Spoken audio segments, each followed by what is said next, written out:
No, come find me. Listen to the words. Come find me. Garbage, a joke, clown acts, pisses me off. I ain't hard guy to find. I promise you that shit.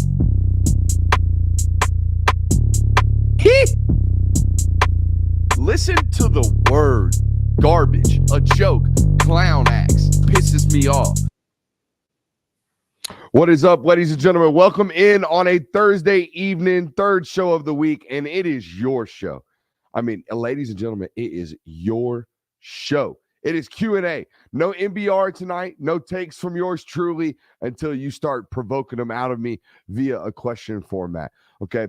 Typically, I used to say these all the time, like going into these shows, super nervous because, like, you never know, like, if people, like, especially if you don't have an audience, like when we had like 400 subscribers on YouTube and we were brave enough to do Q&A sessions, man, super nerve-wracking because you don't know, like, who's going to show up, if there's going to be questions during the whole chat. Nowadays, we have to shut these things down at the end. So that is a testament to you guys, the growth of the channel and all that good stuff. Shouts out to the OG intro. Glad you guys could be here with us this evening. If you didn't catch us, we had NBR Monday and Tuesday, and they were terrific.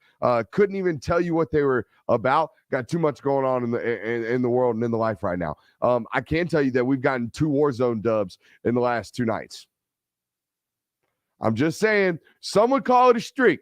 Some would call it a heater. I mean, some would definitely call it a heater. Yours truly clutched up a dub last night. Turn me up one. That's all I'm saying. All right, we're gonna be back on it tonight. Don't worry about it. That's just what we got going on in the late nights. Nonetheless, Q&A going on tonight. But this is just the start of not just the start of content. This is the second act of content for us already tonight. We're over on Patreon for about 40 minutes, but not about 30 minutes, okay? Watching the second team offensive unit against Vanderbilt last year. And boys and girls, let me tell you something right now. I went in thinking I'm not going to do too much overhype, okay? I'm not going to do too much selling. I'm not going to have these folks leaving with too much aspirations about one in particular player because of one solid performance or one groups of solid performances. But, son, every single time I watch Carson Beck play quarterback, I leave thinking the same thing. That dude cares. That dude cares about playing the quarterback position the right way, whatever the right way is, right? Operating within the system, playing with good fundamentals, playing with good technique, playing on time, extending plays when he needs to. It's very clear to me watching him throw the football that he operates and works on his craft. All right. I also know through just being around the program the last couple of years, he does work on his craft a tremendous amount. And when you watch the tape that we just got done watching, particularly that Vandy game, right? We watched 2 full drives of him, right? I think it was 11 attempts. And guys, it just clicking through reads, playing with perfect technique, fundamentals, eyes tied to every single read he's got, and ripping the football in good ball placement all up and down, and playing within the offense and play within himself, playing like a confident, mature professional quarterback.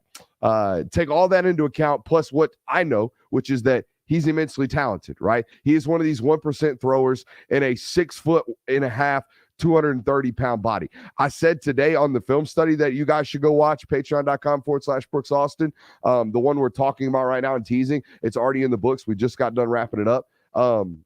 Anyways, what I said on the film study was, if this guy was like 6'2.5" and he moved at the exact same speed that he does right now, but he was just a little bit more compact, you would probably think he's a better athlete than he actually is right now. And that sounds goofy, but it's true in a sense that there are these things called ugly athletes. There are these things like Daniel Jones, who is just too big for you to understand, and too lanky and too goofy looking for you to understand that he's actually like a 4.68 runner, like a 4.72 runner. And he actually gets up to, like, I don't know, close to 20 miles an hour speed at like 6'4.5", 225. He is like a 7.5 athlete. When asked after the national title game, hey, Kirby, do you think you have to be an immense athlete or a really good fleet-of-foot athlete to play the quarterback position now because you've coached a football player and had success with a football player like Stetson Bennett? And his retort was, I think Stetson's about an 8, maybe an 8.5 on the athletic scale. I think to be a successful quarterback in today's football, you have to be about a 6.5.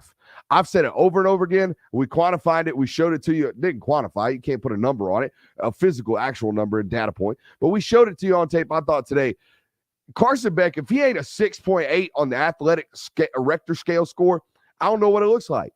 That dude is a B- athlete with fleet of foot speed, right?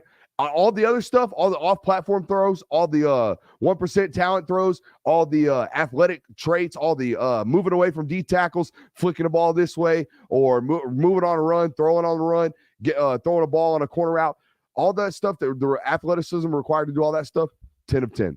Just as good as anybody else on the roster, if not better. So super excited for you guys to kind of, I would imagine the spring is going to be a lot like what we saw on tape this year from him against Power 5 bodies in mop-up duty, guys. This is a dude at this point has played a lot of college football, and we'll get to questions here in a second.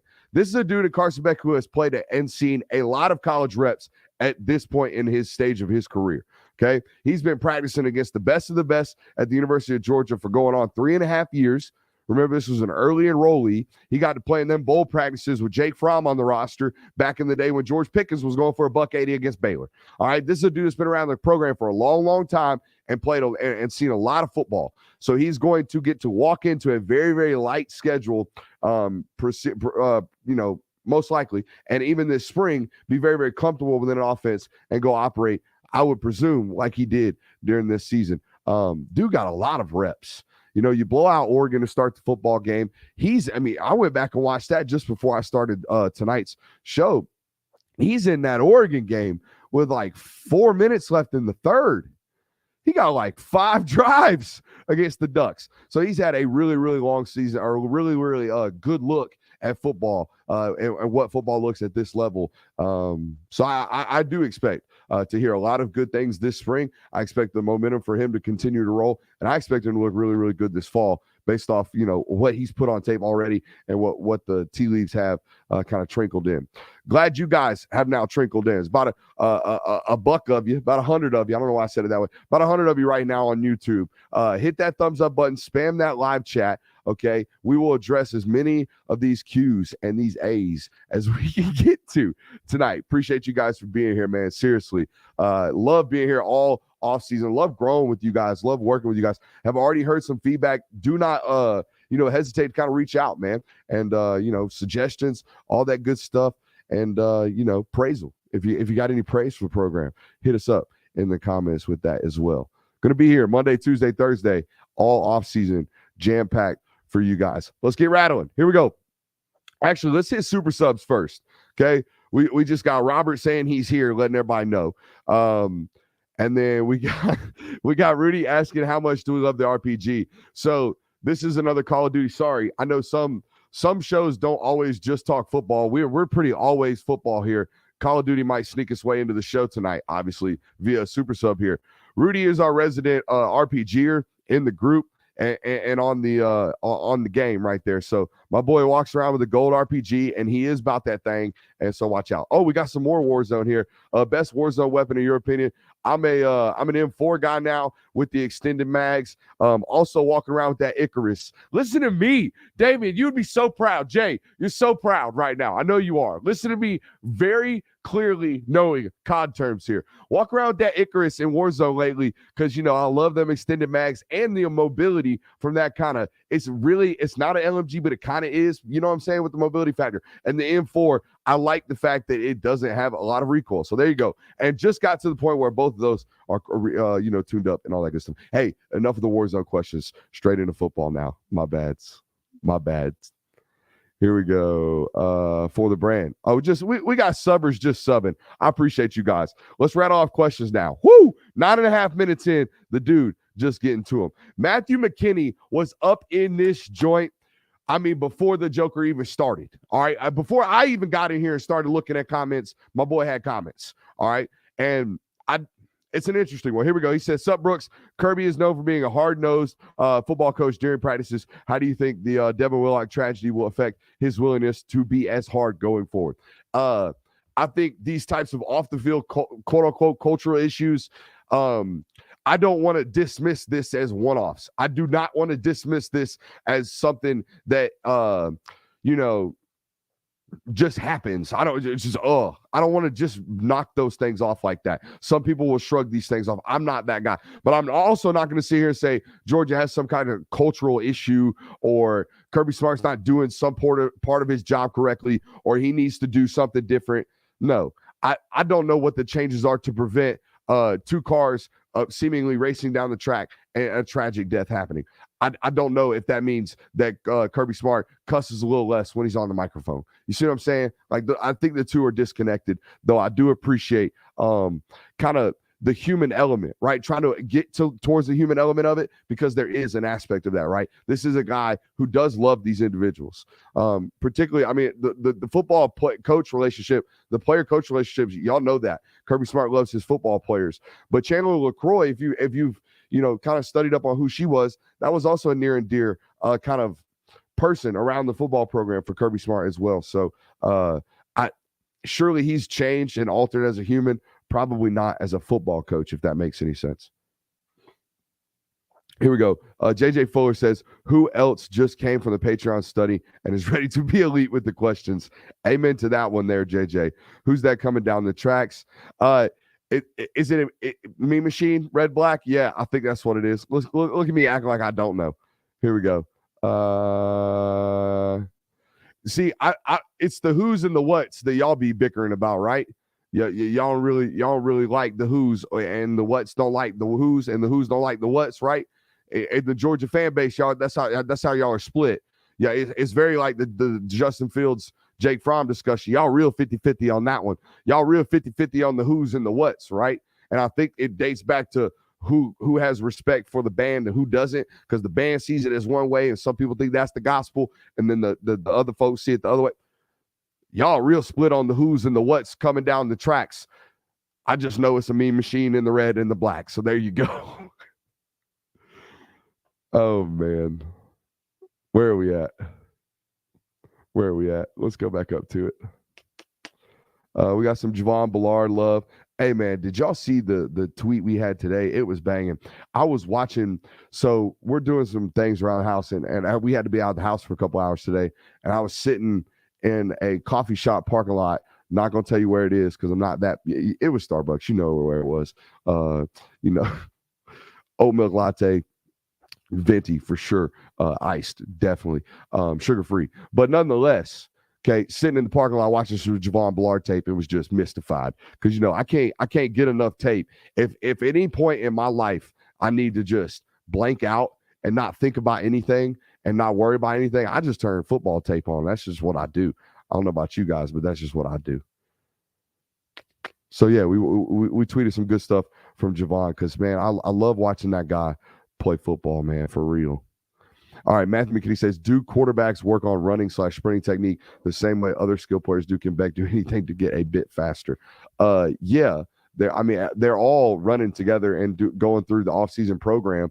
It's funny. The only thing that quarterbacks probably don't do just like everybody else is bench press. And that's at some programs. Other programs just make you do it no matter what. But every program I've ever been around, every successful football program I've ever been around and talked, strength and conditioning and workout programs and stuff like that. Yeah, you're lifting as a cue no matter what. It is very much so a team building experience and things like that. I love how, if y'all don't know, Jay Griff right here, one of the best edit guys. He's our graphics team. When I mention the graphics team, this is him right here. I love how he sneaks a question in that he texted me the other day when we were working on a graphic. I love it. Here we go. Let's get after it. Could we see Morris or Fairchild fight and push for Truss's job? Also, who currently is the backup center? Shouts out Jay Griff. Shouts out the graphic team. Is there something we can work there with graphics? Maybe Jay Graphics. I'm not trying to be the marketing guy here for you, but hey, the film guy turned the marketing guy for just a second. Something there, right? We call you Jay Griff. You work on graphics. Jay Graphics, something there for you. Okay, just working. Let's answer your question here. Does either Morris or Fairchild push Truss? I think they push both those guys for playing time. I think there are moments at points in time this year where Tate Ratledge is off the field and Xavier Truss is off the field at points in time for either of those two young men to play football. They are just too damn good. Micah Morris and Dylan Fairchild are NFL football players. Tate Ratledge, Xavier Truss are NFL football players. You have 4 NFL guards. You can only play 2 of them at one time. Okay. You will play a lot of those guys. You will play a lot of those guys by nature of your schedule. Okay. You will be blowing teams out, all that good stuff. So yeah, it is expected that they will play. Will they beat those guys out? I don't, man, it's in that interior offensive line position. It's hard to beat out an old guy. They've just seen so many different things, right? When they see a tight end game stunt, a TE stunt, when that wrap comes, they just see it faster. I mean, as ugly as Schaefer looked at times, his body was in the right place at all times. He might have gotten ran over, but he was at least right there at the right time. And with young football players, particularly in a season where you're working a quarterback, trying to get him really, really acclimated to, being the starter and being the guy, whichever one it is, whoever you have your hopes for, even though we're pretty, when I say we, this channel, the film guy, whatever, from what I've seen, Beck's the guy. There you go. Especially what we watched today and what we're going to continue to watch as we dig deep into these twos reps moving forward. But as you work a guy in, you don't want guys blowing assignments. You don't want guys, missing blocks, things like that. As for your second question in there about the center position, I've been told, and here we go, live nug for you. Should have put this in Patreon before I gave it to you out here. I've been told during this offseason, the backup snapping position has kind of been not necessarily solidified, but the questions about it in the future have been solved. I think tomorrow, if you needed it to happen, Austin Blaschke might jump down there and play center if something happened to Cedric Van Pran. But I think Jared Wilson's going to be fine. And he was always going to be fine from a football playing perspective. It was a matter of snapping. And I think this offseason, that's gotten cleaned up. Here we go. What was your favorite signature play to watch from last year's team? O-line pushing piles like grown men, Darnell being a freak, Bowers flying around, multiplicity in the secondary, or something else? I've said this one over and over again, talking about last year's team in particular. Year 3 under any coordinator, you're always going to see like the full complexity of what they can be. By then, you've had time. Everyone's comfortable. You've had 2 full off seasons at that point. First one doesn't really count, no matter where you are, no matter who you are. The first year is just getting your feet wet and introducing yourself to the person you're trying to date and marry. Right? Year 2, you're actually running your offense. Year 3, it's like full go. Right? So that's what we kind of saw there. But from what did I love most? It was watching them change in and out every week. In and out every week. They were attacking something. And for me, it's fun to be able to, I always connected to, not to be selfish, but like I always try to make it a game, right? I go into the week, I study the opponent, I look at what their weaknesses are, and I jot my notes down, right? We say, hey, like, I would do this to them. I would get into these formations to attack this. I would go after this person. A prime example of this is against TCU. If you're over on Patreon, we were sitting in the hotel on the hotspot on my phone in San Antonio during the Adidas All-American game, okay, out there scouting Jordan Hall and Pierce Sperlin and all those guys that played in that game, and Monroe Freeland and all those guys. And we're sitting in the hotel room, and I'm breaking down TCU film, and I'm watching Texas get them into some funky formations into the boundary, and I'm looking at numbers, and I'm saying, wait a minute, that don't look right. Now imagine if this is, Brock Bowers, and if this is Darnell, and if this was Kenny Mack, and if you did this, right, and we start bunching into the boundary and start attacking and running flood into the boundary, FIB, as they call it, okay? Next thing you know, during the national title, they're scoring multiple touchdowns on such fronts, right? And such formations, right? Being able to study, see, match, say, like, before the game, this is what should happen, then to see it happen, those are what I love. Like, those are the moments that stick out to me. No different than you as a fan probably remember exact moments of like where you were or like what beer you were holding in your hand when a certain touchdown was scored, right? That kind of stuff. The way you connect to the game, that's the way my brain connects to what not only the game, but what is my career and what is my job. So there we go. Do you think we have speed at the running back position in 2023? Hey, this is an interesting question because for me, man, yeah, I don't know if y'all remember, but Dejon Edwards in high school was thick. I mean, I remember Dejon Edwards in high school. In my opinion, like when I eyeball scouted him, I thought my guy was like 205 pounds.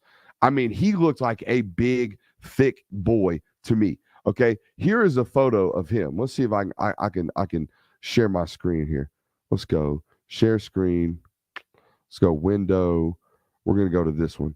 All right, this is Dejon Edwards in high school. Look at his lower body. Okay, look at how thick his legs are. All right. Look at this one. That is a thick individual. He's weighing like 195, 200 pounds. Okay. I mean, look at this photo. That is a big man. That is a really big, thick individual, thick in the hips individual. Then you see him get to Georgia and the waist starts getting real, real tiny. The legs start getting real, real thin. Okay. All I'm saying is when the first time I saw Dejon in person, I mean, look at him. He got sucked in. It's like they ran all the body fat off of him. So, do they have a burner? Do they have an absolute go-go juice guy? Do they have a Dwight Phillips Jr.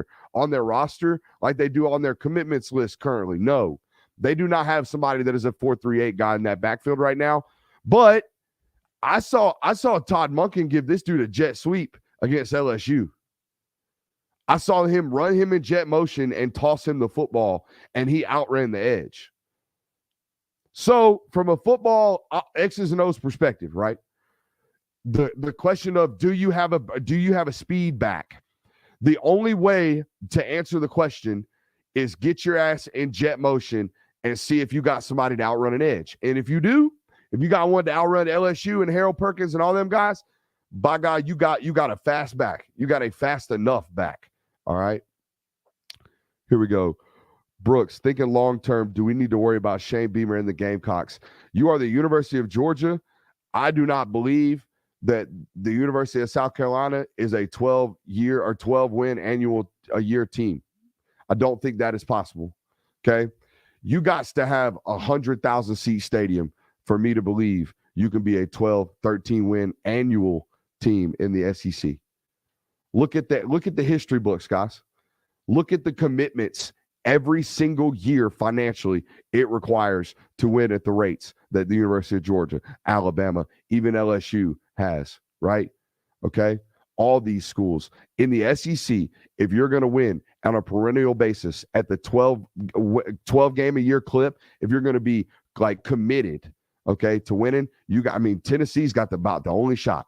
At this point, they are the closest. That would be the sleeping giant I would worry about. The only problem is for them, I don't know if it's a problem, but pollen's a problem for me. But I don't know if there's like if there's going to be a what was I saying? Excuse me. Recruiting for Heupel. I don't know if he's going to be able to clear the recruiting space year in, year out to recruit in the top 3 level for like 4 or 5 years to recruit at the level or annually and to have the success annually that the University of Georgia does. But as far as Beamer does, hey, that dude is going to maximize South Carolina's ceiling, right? And I have said it on this channel. I think South Carolina's ceiling is 10, 11 wins a year. You should go into the season and say, hey, we could win the SEC East, but man, we got to win every game we should win, and then we got to go win a couple that we probably shouldn't have won. We probably should have snuck out a couple, right? Beamer can definitely do that for you, and that's what it is, man. I don't. Maybe South Carolina fans might think they are national title contenders, but I don't know. We'll have to see. What wide receivers do you think we signed in the 2024 class? Far too early here. But here's what I will say. Apart from the recent offer in 2026, Brian McClendon is typically a big, tall, long guy. All right, so think more Tyler Williams moving forward than Ladd McConkey. Okay, think more like even our guy down there, Nikar, down there at Coco County. He's getting tall. He's getting like 6'2.5". He's stretching out by the hour. All right. And he's a burner. So there you go. You already got one in the class in NICAR. Might be another one. We got to catch up on 2024 from a recruitment standpoint. And that's what the spring is about for me. Spring's a big time evaluation period for me. So we're getting after it for sure. Here we go. Let's see here. Who is replacing Chris Smith at safety? We've kind of talked about this the other day on biggest questions for the spring. There are a handful of names, including some new ones here that you should be paying attention to. First of all, David Daniel Sisavon is going to be probably quote unquote starting this spring next to Malachi Starks, because Dan Jackson is not going to be a full participant this spring, I do not believe, coming back from his injury from a year ago. So there's those two. Jonel Aguero is going to be in the rotation heavily. Also think he might split some time playing some star this spring. We'll see. Tyke Smith's going to cross-train at star and safety as well. A new name that's kind of popped up on the radar of like, hey, man, 7-on-7, they've had an opportunity to kind of find out who some of these freshmen are. Justin Rhett might be a football player, folks. Was playing corner at Bishop Gorman. Very clear if you saw any footage or coverage down there at the Under Armour events, at the Under Armour All-American game.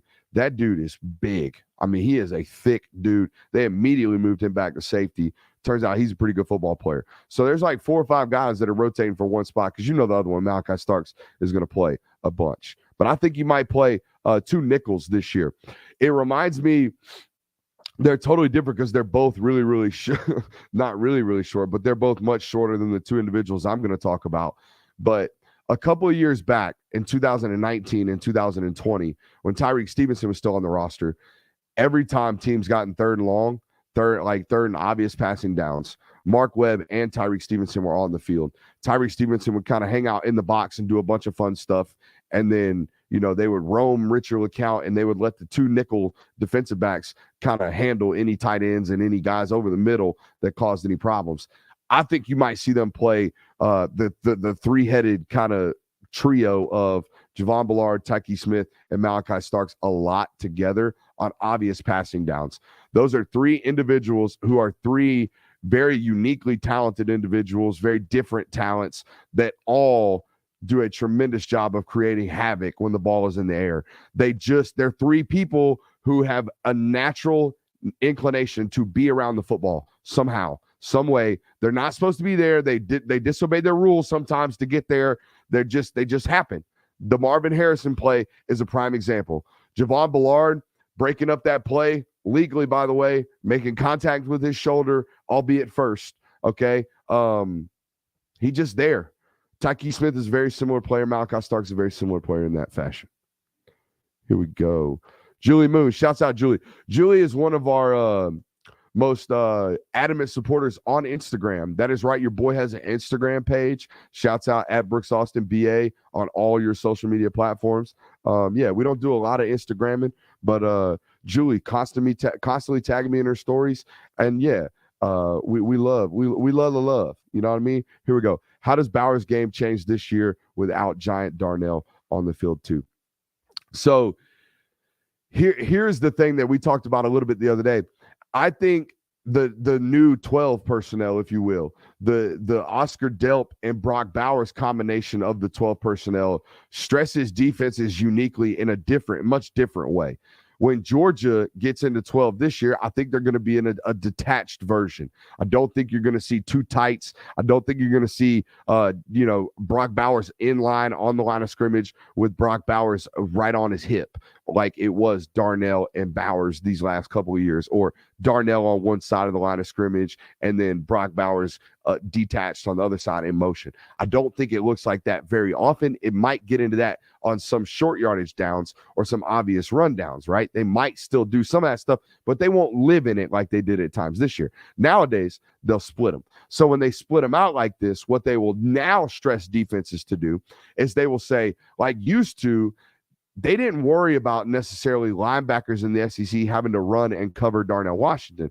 Believe it or not, SEC linebackers, every single one of them, they're out here running 4.65.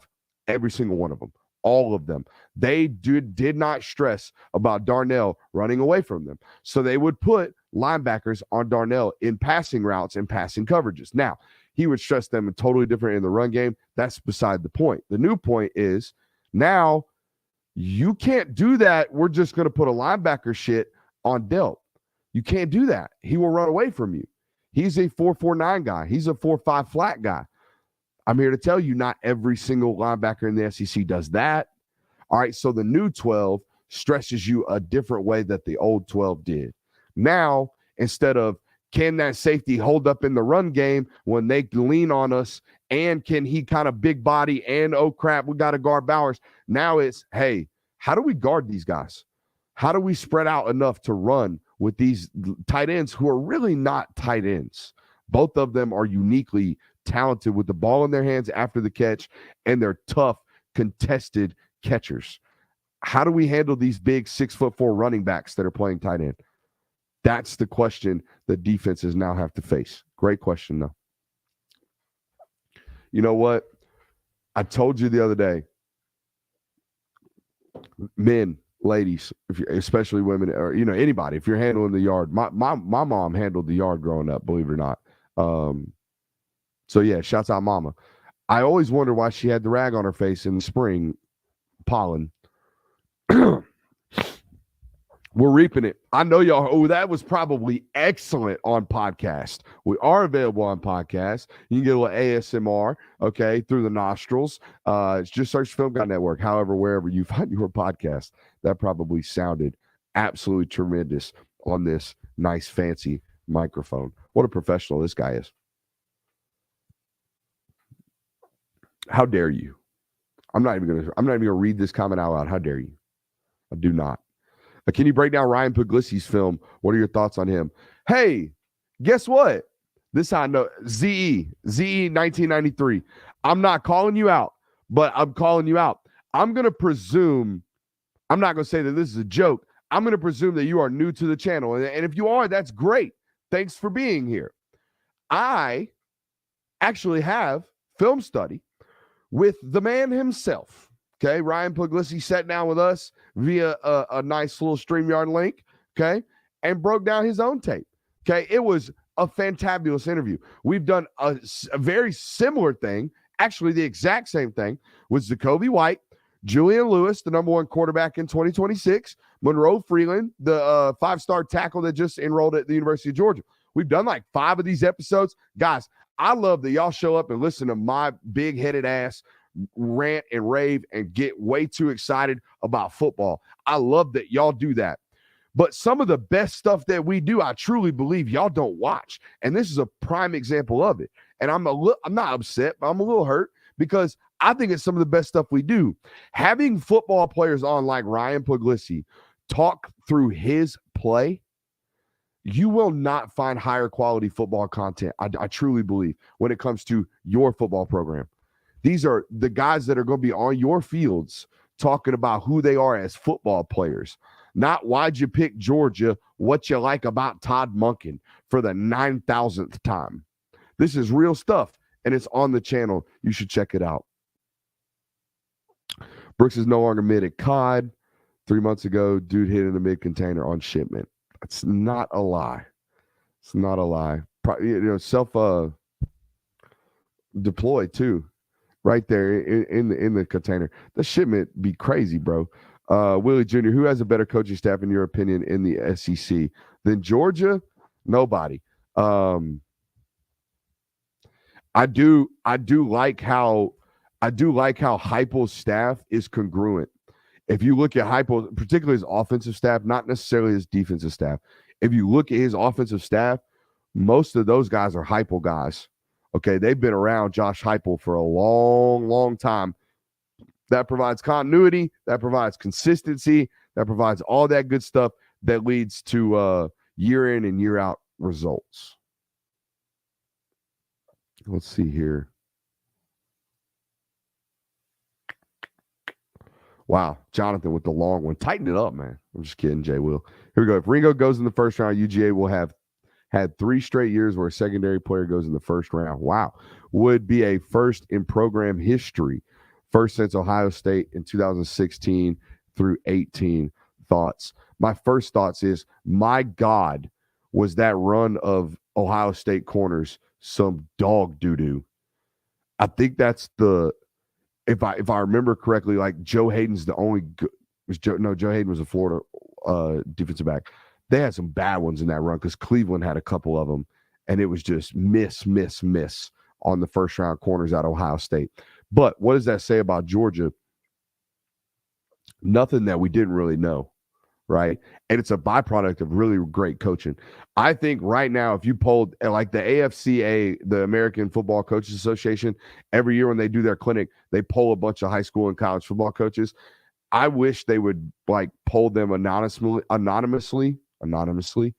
about like who their favorite coaches are in certain areas. Like who is the best, if like head coaches included, who is the best defensive backs coach in America?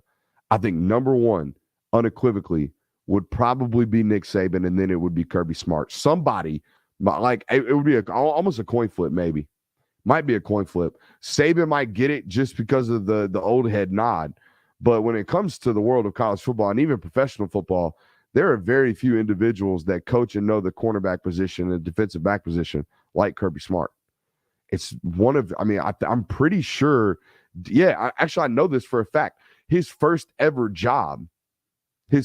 position coaching job, which is the first real ones. GAs don't count. Don't count those as first jobs. His first ever real job was the defensive backs coaching job at Valdosta State. His defensive coordinator was Will Muschamp. They go way back, and he goes way back to the position of the defensive back long before, or, just short after his career as a football player. Okay, so he knows that one really, really well. But yeah, he's just plugging his tweet. To answer your question, or to get back to your question, the idea that they are having this great run on first round corners is not necessarily unprecedented, but it's unprecedented in the SEC in the last decade or so. Here we go. Christian Gokel asks, who are the tier 1 teams in college football, and is Clemson still up there?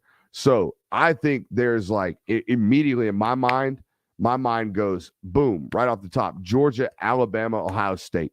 Those are the three that in my mind are guarantees. I think Ohio State just Michigan's creeping their way in because the way they're handling that rivalry, and the Big Ten annually as a conference boils down to just that. So can we put like a half a star on Michigan and just boil the Big Ten down to that? Like the tier 1 team is just who wins that game, because that's what their conference is anyways. We've talked about that on this conference or on this network for quite some while. So in terms of Clemson's ability to maintain that, they're still cakewalking through the ACC.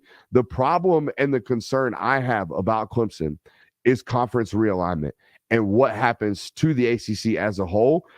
But considering the 12-team college football expansion, they're probably going to walk their way to a college football playoff every single year, assuming the ACC still holds true. So, yeah, I think the most important thing for me when I think about Clemson, okay, going into this season and going into the next chapter of Clemson football, because I think the first chapter is kind of, well, let's not call it closed, but it's closed, right?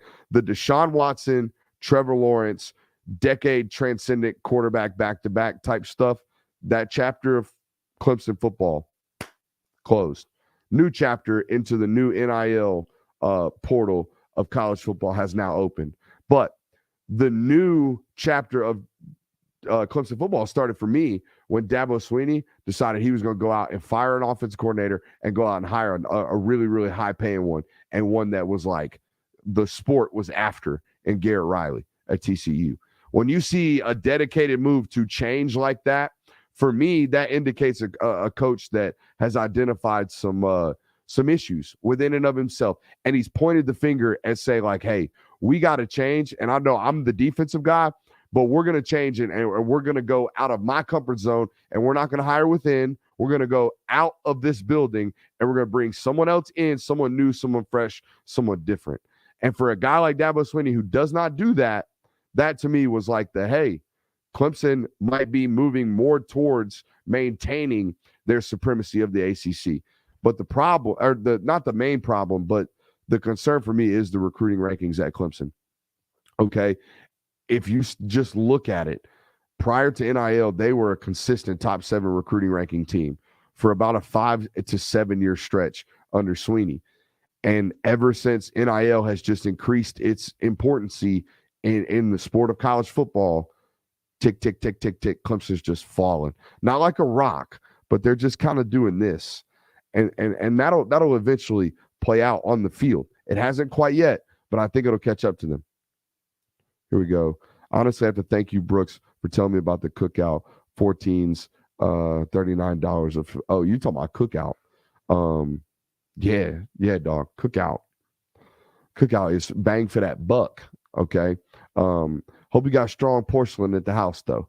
That's all I'm gonna say. There's a lot. ZE93 up in here. Will we still have a need to do deep crossing plays on third down, or do you think we will now have the wide receivers to spread teams out on third down?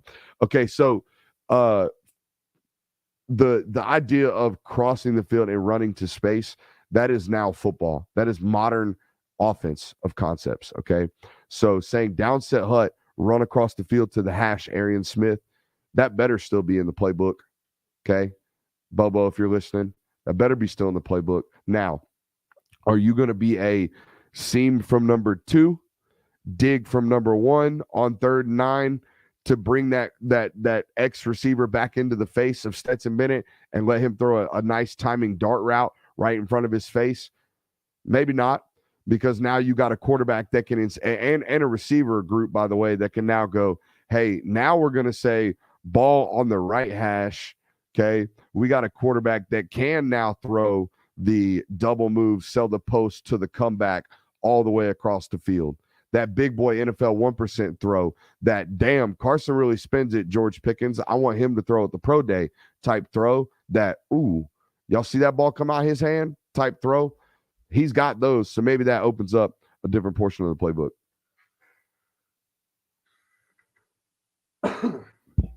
First thing we're doing if we ever get a new studio, installing a cough button on one of these Shure mics. They don't have one. The old Yeti mic that I had a little mute button right on it. These Shure mics, these professional mics, they don't have them. You got to install them somehow. Shouts out to Celsius and this here caffeine. Here we go. What are you hearing about the new tight ends, Pierce and Lawson from Ride Do Fly? What an interesting name there. I want to know what weights and bodies look like. That's the first thing. I don't need to hear about 7-on-7. I've been watching them dudes tear up the shit out of 7-on-7 for the last 3 years. Matter of fact, that's the only time I ever saw Lawson Lucky get the football was in 7-on-7 most of the time until his senior year. So, and that ain't no shots at Norcross. They won way more football games when they didn't have to throw him the football than they did when they did have to throw him the football. Okay, so I got that well under locks. I understand that. I'm just saying I done seen and heard about Lawson Lucky and Pierce Sperlin tearing shit up in 7-on-7 for years now. I don't care about that. What I care about is what do their bodies look like? How much have they changed? The first time I get my eyes on it, the first time I hear about it, the first time I'm told about it, you will hear about it. Patreon.com/Brooks Austin. Oh, great operational football question here. Matthew McKinney asked, what does day 1 of spring practice usually look like? Ooh. It is the most hated portion of spring practice for offensive linemen ever. But you will say, Brooks, if it's hot, I mean, even fall camp, it freaking sucks. Day 1 is awful. But Brooks, why? You don't have pads on. You're not hitting. You're just running around. It's all chill. No, it is not. Defensive linemen and linebackers and safeties and corners, they don't understand what thud speed is. They don't understand what half speed is. All they know is I get to go forward. I get to chase something and see something and touch something and tag off on something. And whoo, we get to go do something for the first time in friggin' 6, 7 weeks, 8 weeks, 9 weeks, 10 weeks at the University of Georgia. These dudes are itching to hit some shit. And guess what? You ain't got nothing on. And you getting to catch catch folks, because that's what offensive linemen doing without pads, because I ain't hitting nothing. I can't touch you. You have no pads on. All I'm hitting is chest. All I'm hitting is pectoral muscle. That's it. And you got this face mask on, and you're darting at me full speed. The first day of spring practice is the worst day ever for any offensive lineman. If you are a freshman and you are entering college right now, son, go buy you a nice mouthpiece, get the nice chin strap, and buckle your shit up. Go get a skeleton. Go get that shoulder brace. Get everything you can. By God, make it feel like you got pads on when you go out there, because they finna set that shit off. I'm telling you right now, that is what day one of spring practice feels like. It feels like the offense can't do nothing. It feels like you can't move the football. It feels like the next day, your daggum shoulders, your arms are just chewed up. I mean, you got claw marks, your neck sore because you're wearing a helmet for the first time in 2 months. PTSD. That's what that sounded like. It sounded like a guy with PTSD right there. There's a whole segment of it. We know where we're at. Hit the super sub. Your personal opinion, is Chaz Chambliss the next man up, or do you think someone else on the roster or incoming freshman take over? So it is very much so an old man next up theory at the University of Georgia. If you're next in line, you play. Chaz Chambliss is going to start at Jack. He's going to play a lot of the reps at Jack. He's going to be the guy at Jack, just like I think Carson Beck is going to be that guy at quarterback. The difference is I don't think there's a massive talent gap between Chaz Chambliss and Marvin Jones Jr. in the inverse. Okay? I think that entire quarterback room is immensely talented. I think Carson Beck's got a handle on it. Okay? But Chaz Chambliss is going to start at that Jack position this spring. He is not the most talented in that room. Okay? I wouldn't say far from it, but he is not it. Okay? He is 6'3" and a quarter, 245 pounds. Struggles in space a lot, but plays first and second down really, really well.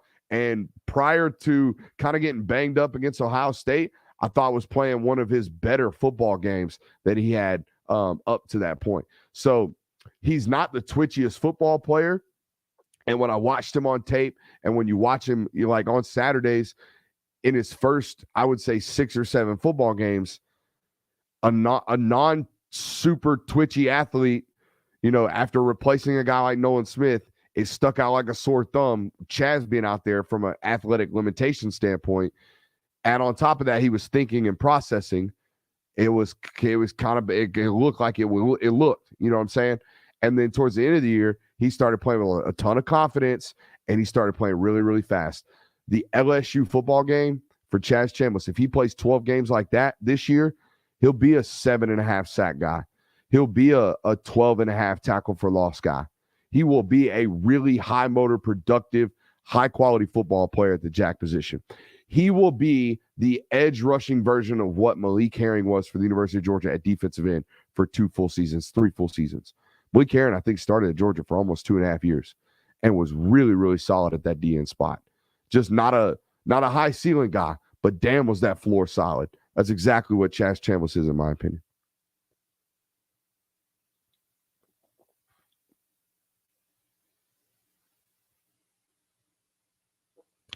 Harry says Clemson, the O-line is mid at best. Hey, not necessarily lying, but in my opinion, Clemson, and you can kind of track this, Clemson did a 5-year span of just taking Clemson guys on the offensive line. What do I mean by Clemson guys?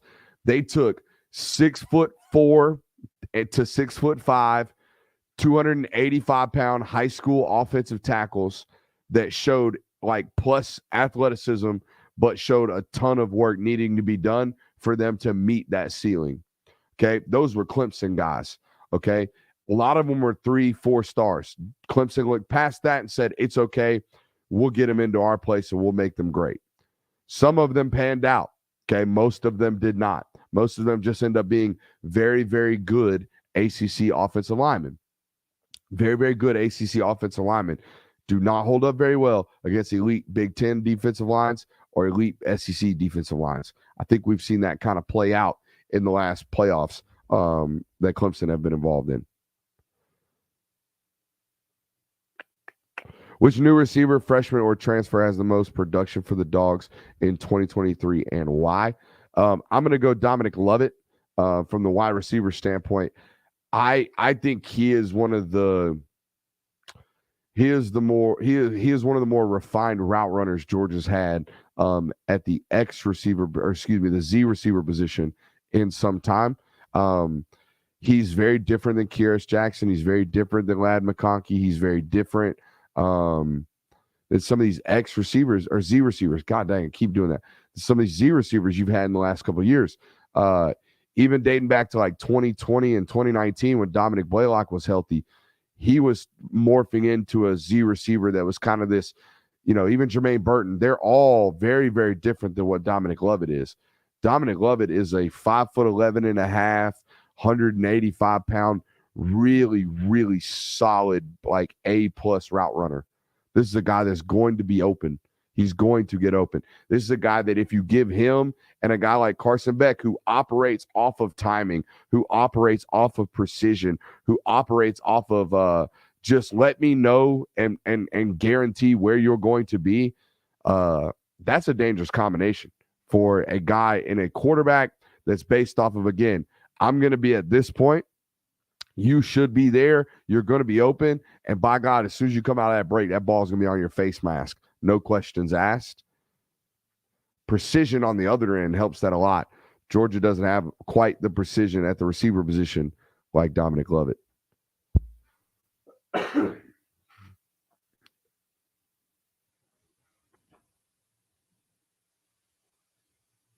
Man, these Q&As go fast. We're 52 minutes in already. This isn't a question. It's more of a comment. Frederick says Monroe Freeling is a scary-looking dude. I still think he was a baby when I saw him. I mean, he has a lot of facial hair, but he's going to be a really, really frightening man at 22. He's 18 right now. When he's going into the NFL draft, which is where he's probably headed, that's going to be frightening. Right now, he's got a lot of growth. And that's great. I think that's good news for the University of Georgia. The fact that everyone in the world will tell you that Monroe Freeling is this 5-star offensive lineman, and he shows that kind of ability and promise. He does. He tests like that. He looks like that. He ain't even close to playing the quality of football that he's going to. That, to me, is the best thing about that football player. So there you go.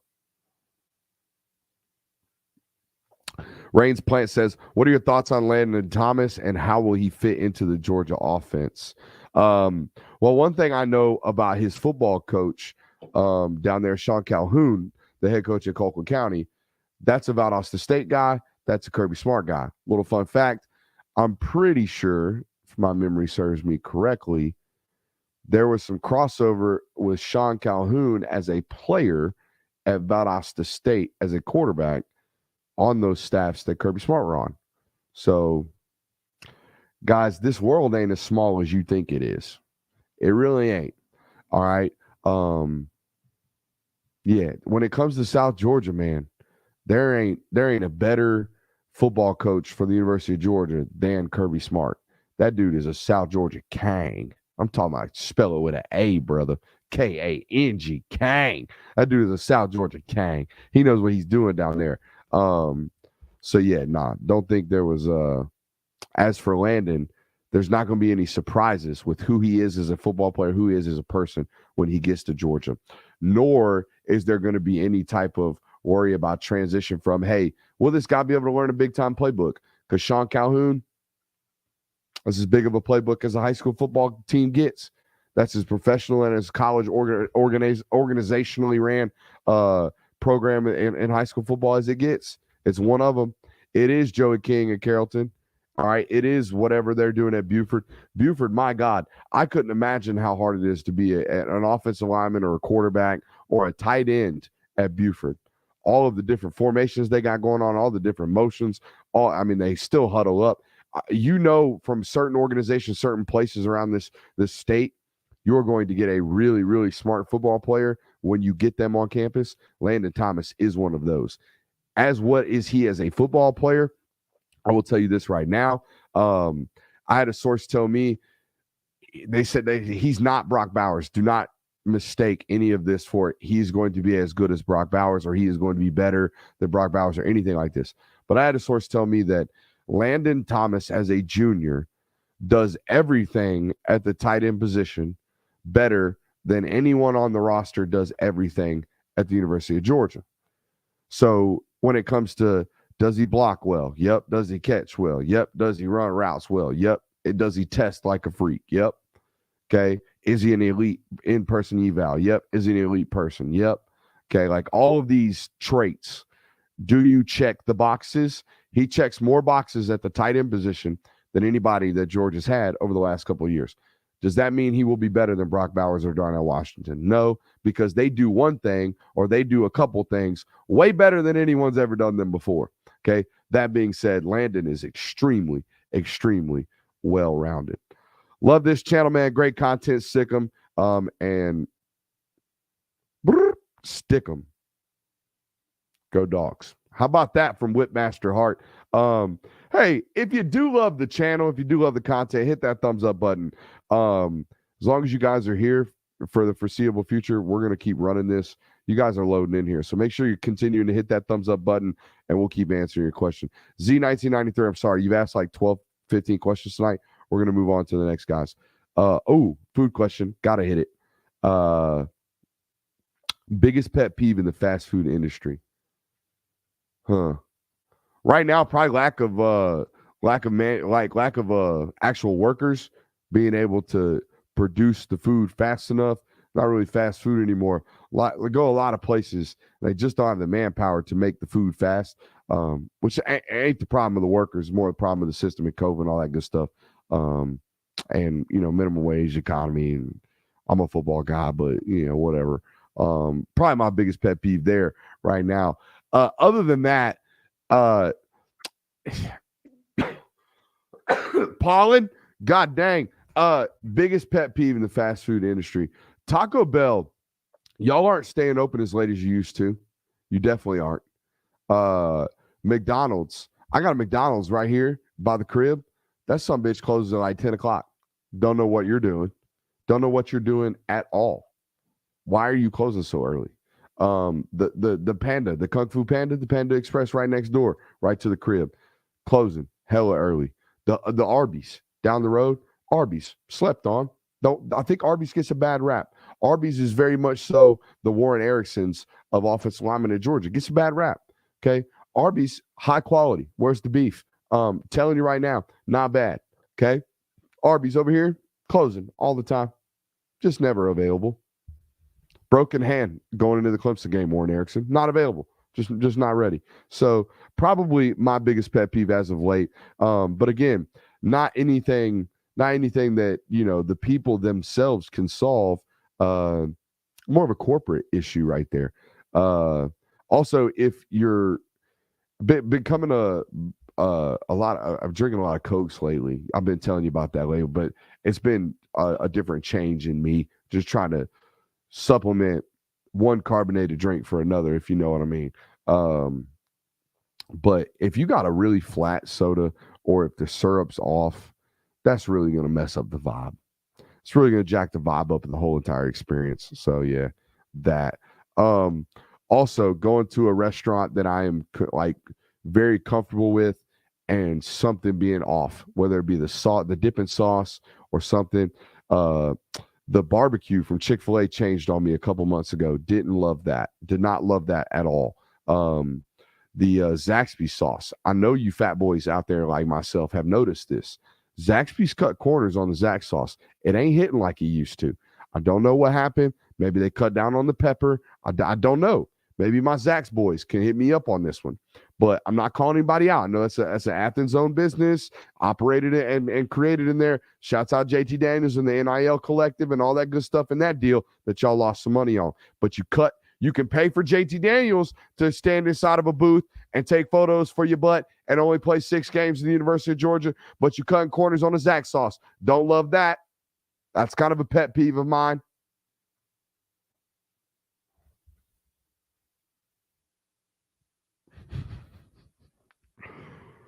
Y'all get me all hyped up. Oh, Oh my God, a euro. Ooh, we're gonna end it on this tonight. A euro. I see euros in the live comments. My God. It's lamb? I think it's lamb meat. I didn't know. This is how fat I am. I used to live Douglasville. I'm getting real nice and comfortable. We used to live in Douglasville, Georgia. Shouts out Arbor Place Mall. Mom, love you to death. You know you were a shopaholic. You know you were. Don't even lie. Don't even cap, Mom. You love to shop. And when you went shopping, your boy went eating. And all you did was either throw us in the game room. I think it was called GameStop, not GameStop. It was called Timeout. That's what it was called, Timeout. You would send us over to Timeout, ironically named. I spent a lot of time in Timeout, both at the Arbor Place Mall and in life in general. Send us over to Timeout, or we send us over to Food Court. And Great Wraps had a banging ass euro over there at that Arbor Place. And they would saw that lamb meat off that rotate. I mean, any spherical rotation of beef or some type of meat cooked by heat lamps, son, whew, my mouth's watering just thinking about it. And then that tzatziki sauce, dog, euro slap. But again, my fat ass didn't even know that was lamb meat until maybe 6 years ago. Appreciate you guys for being here. We'll see you Monday night. We'll see you Monday night. I will see the Blitz unit on Call of Duty. Time to go win some Warzone. Shouts out. Love you. Hit that thumbs up button.